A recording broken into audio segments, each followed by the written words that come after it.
Let us begin by asking something very simple. Why is the human being always in search of relief? From stress, from conflict, from sorrow? Isn't it strange, Osho, that even in the 21st century, with all our technology and progress, the mind remains restless, always seeking escape, never at peace? Indeed, Jiddu, because man has never been taught to sit silently, to just be. From childhood, we are taught to become something, to succeed, to obey, to fit into this society. So naturally, the inner self is denied. Man becomes a crowd, a collection of others' opinions. And when you live like this, tension becomes your natural state. Relief becomes your drug. Meditation, my friend, is not relief. It is freedom from the need of relief. Yes, when you escape, even in the name of peace, it is still an escape. Psychological relief is not transformation. Going to temples, or churches, or taking pills, it may offer temporary quiet, but the mind remains conditioned. It still suffers. What we need is not more comfort, but an ending of the very root of conflict, which is thought trying to control life. Beautifully said. And religion, the way society presents it, is one of the biggest prisons. It offers consolation, not awakening. Belief becomes a barrier. It gives the illusion of understanding, but no real experience. People say God is everywhere, but they bow only in temples. What kind of hypocrisy is this? And worse, they are afraid to question it, because belief gives them a psychological blanket. They're cold, so they cling to borrowed truths. But to find truth, you must throw away all beliefs, every authority, even the authority of the Buddha, the Christ, or the Gita. Otherwise, your mind is second-hand. You do not see, you merely repeat. Exactly. Truth is not something dead, like a scripture.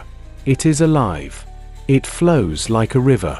You must jump into it, not study its banks. But the society is not interested in truth. Society is interested in order. And to maintain that order, they use religion as a tool, not for awakening, but for control. That is the tragedy. When you live by custom, you no longer question. You follow rituals mechanically. Marriage, career, prayer, all become empty gestures. Society says, this is good, this is bad, and the child absorbs it without awareness. Slowly, he forgets how to look for himself. So the first rebellion is psychological. It is not political, not against a government, but against your own conditioning. That is where real revolution begins. It happens in silence, in awareness, not in shouting slogans, not in joining a movement, just watching your own mind, being present. To observe without choice, that is the key. Can you just watch your fear, not try to run, not try to overcome, just observe it? The moment you watch something totally, it begins to lose its power. But society never taught us how to observe. It only taught us how to judge, how to compare, how to become. Yes, comparison is violence. The whole education system is based on it. Be better than the other. But meditation says, just be, do not become. And this is the psychological relief people are truly searching for, to be free from the endless chase of becoming someone else. And when you see that, there is no effort. Effort belongs to conflict. It is the tension between what is and what should be. But when you are aware, deeply aware, the should be dissolves. Only what is remains. And in that, there is immense peace. Not pleasure, but peace. That peace is not dull. It is vibrant. It is juicy. But to taste it, one has to drop all borrowed knowledge. Even this podcast, even our words, must be dropped. Use them as a finger pointing to the moon, but don't cling to the finger.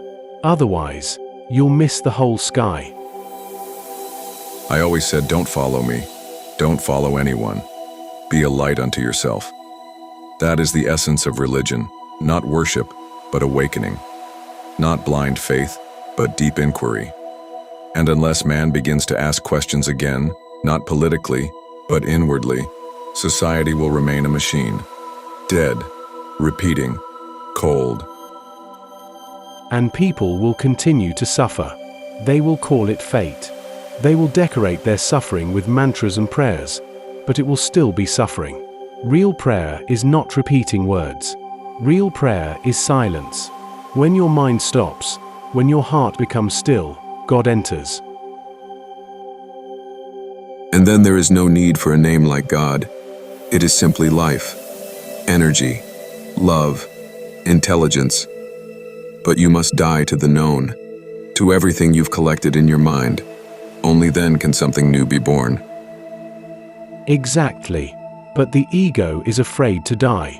So it clings to nationality, to caste, to tradition. Even when it hurts. It says, at least this pain is mine. But that pain is inherited.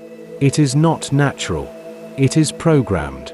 And the moment you see that, really see it, a door opens. Yes, the seeing is the doing. Insight is action. You don't need willpower or practice. Just watch, without judgment. And in that clarity, the mind becomes quiet. Not controlled, but naturally silent. A silence that dances, that sings, that laughs. My whole message has been this: celebrate your being. Don't become a monk, become a lover. Of trees, of stars, of your own soul. And when you love, truly love, you break all boundaries, religion, race, gender. You become universal. But the challenge is, can you love without attachment? Without the fear of losing? Most love today is just another form of bondage. You are mine. You must behave like this. That is not love. That is fear disguised as affection.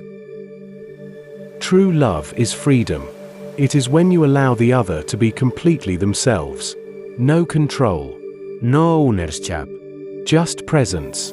And this love begins within. If you can sit with yourself in joy, without needing anyone, you are ready to love another. And such love is not born out of effort. It is not cultivated. It comes when the mind is no longer seeking, when it is empty, clear, and alert. Then, in that emptiness, truth flowers. And what a fragrance it carries. It heals. It dissolves your heaviness. It makes life worth living. Not as a duty, but as a dance. This is the psychological relief people are thirsty for. Not pills, not philosophies, but the experience of their own being, pure and uncluttered. But can the listener truly listen? Not to agree, not to argue, just listen. That is the first step. Because in true listening, a miracle happens. The noise begins to fade, and then you are no longer separate from the truth. You are it. And that's when the real journey begins. Not outside, not in Himalayas or holy books, but within. Each breath becomes a prayer. Each moment becomes sacred. And life, this very life, becomes the temple.